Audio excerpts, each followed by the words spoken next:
عمر رضی اللہ تعالی عنہما عن النبی صلی اللہ علیہ وسلم قال اجعلوا آخر صلاتکم باللیل وترا رواہ مسلم۔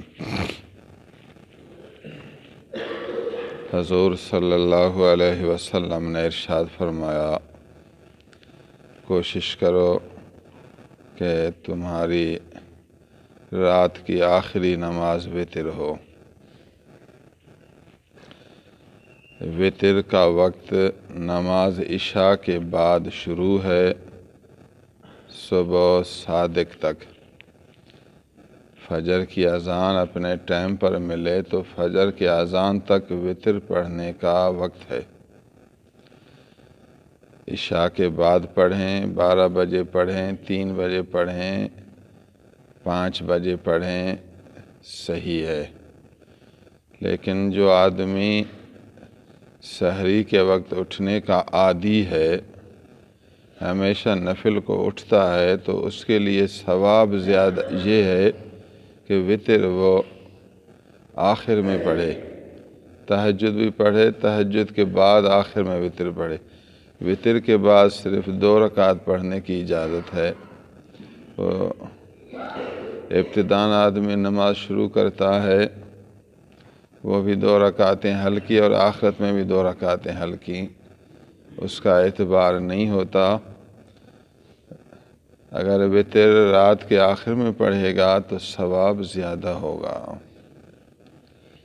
دن کے آخر میں بھی 3 رکعتیں مغرب ہیں اور رات کے آخر میں بھی 3 رکعتیں وتر ہیں، تو اس لحاظ سے بہتر ہوگا۔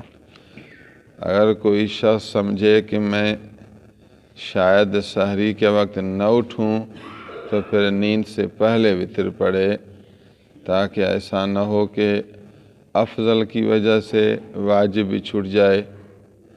سحری کے وقت پڑھنا تو صرف افضل ہے نا، وہ افضل کو اختیار کرنے کے لیے بالکل اٹھے ہی نہ واجب ہی چھوٹ جائے، پھر اس کے لیے بہتر یہ ہے کہ وہ نیند سے پہلے وتر پڑھے تاکہ واجب اس سے چھوٹ نہ جائے۔ اس لیے آج کل معمول یہی ہے کہ لوگ نیند سے پہلے وتر پڑھتے ہیں۔ عن جابر قال قال رسول اللہ صلی اللہ علیہ وسلم من خاف اللہ یقوم من آخر اللیل فلیوتر اولہ ومن طمع ان یقوم آخرہ فلیوتر آخر اللیل فإن صلاة آخر اللیل مشہودۃ وذلک افضل رواہ مسلم۔ اس حدیث مبارک میں وضاحت کے ساتھ حضور صلی اللہ علیہ وسلم نے ارشاد فرمایا، جو شخص خوف رکھے کہ آخر رات میں نہ اٹھ سکے گا تو وہ اول رات میں وتر پڑھے۔ من خاف اللہ یقوم من آخر اللیل فلیوتر اولہ، اس کو ڈر ہے کہ شاید آخر رات نہ اٹھ سکوں تو پھر وہ رات سے پہلے پڑھے۔ اور جو شخص امید رکھے کہ آخر رات میں اٹھے گا تو وہ آخر رات میں پڑھے، اس کو امید قوی ہے، شوق ہے کہ وہ آخر میں اٹھتا ہے تو آخر رات میں پڑھے، کیونکہ آخر رات کی نماز کے وقت فرشتے بہت زیادہ نازل ہوتے ہیں۔ آخر وقت میں فرشتے زیادہ نازل ہوتے ہیں تو پھر اس وقت نماز پڑھنا زیادہ افضل ہو جائے گا، چونکہ اس کا وقت تو ہے سحری تک۔ عشاء کی نماز 12 بجے سے پہلے پڑھنا افضل ہے اور وتر آخر رات میں پڑھنا افضل ہے۔ باقی دیگر مجبوریوں کو آپ سمجھیں گے، مجبوری کے وقت پھر حکم تبدیل ہوتا ہے۔ بی بی عائشہ صدیقہ رضی اللہ تعالیٰ عنہ روایت کرتی ہیں، حضور صلی اللہ علیہ وسلم کو میں نے دیکھا ہے، آپ رات کے ہر حصے میں وتر پڑھے ہیں۔ اول رات میں بھی حضور نے وتر پڑھا ہے، درمیان رات میں بھی وتر پڑھا ہے، آخر رات میں بھی وتر پڑھا ہے۔ پوری رات میں کبھی اول میں، کبھی بیچ میں، کبھی آخر میں حضور صلی اللہ علیہ وسلم نے رات کے ایک ایک حصے میں وتر پڑھ لیا ہے۔ جو آدمی جب بھی پڑھے گا اس کو ثواب ملے گا۔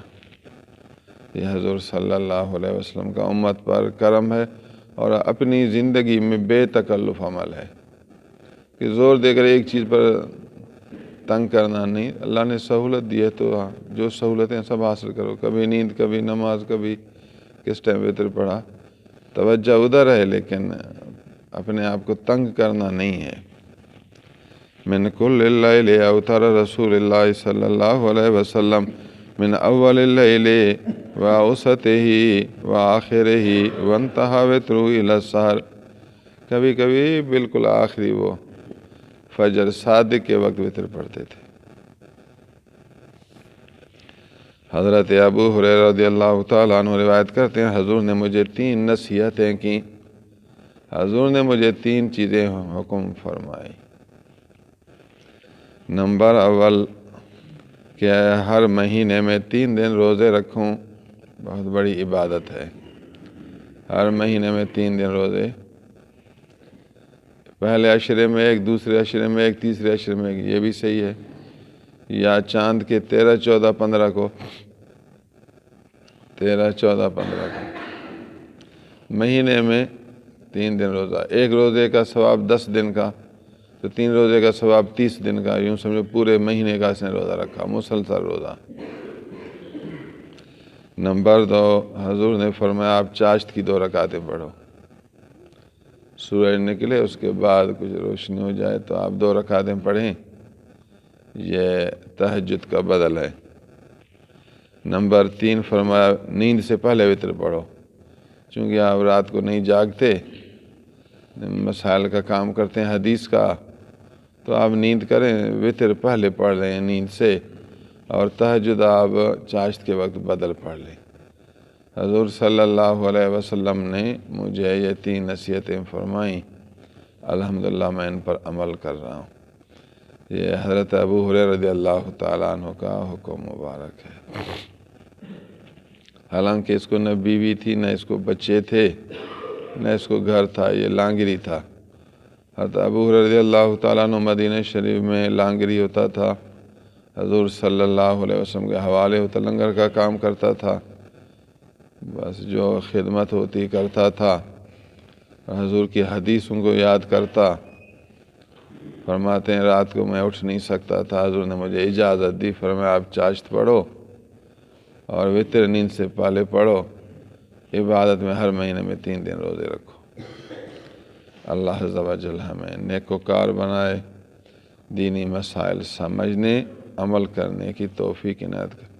حلال روزی کمائیں گے، اپنے دنیا کا حق پورا کریں گے، اور اللہ کا ذکر کریں گے، دینی علم سیکھیں گے، عبادت کریں گے، آخرت کا توشہ اکٹھے کریں گے، دنیا کا توشہ بھی آخرت کا۔ خوش نصیب ہیں وہ لوگ، مبارکباد کے حقدار ہیں، جو دنیا بھی اپنا قانون سے چلائیں اور آخرت بھی۔ وہ بادشاہ ان کو تو خوف ہے ہی نہیں، سکون کی زندگی گزاریں گے۔ الحمدللہ خانقاہ رحیم آباد والے سکون کی زندگی گزاریں۔ جو آدمی حد سے تجاوز کرے گا، غلط چلے گا، وہ پریشان ہوگا، سیدھی راہ پر آئے گا تو پھر خوش رہے گا۔ شکر ہے اللہ کا جو ہم یہاں اس دربار میں بادشاہی زندگی گزار رہے ہیں، ناشاکر تو کبھی خوش ہوگا ہی نہیں۔ وآخر دعوانا الحمدللہ۔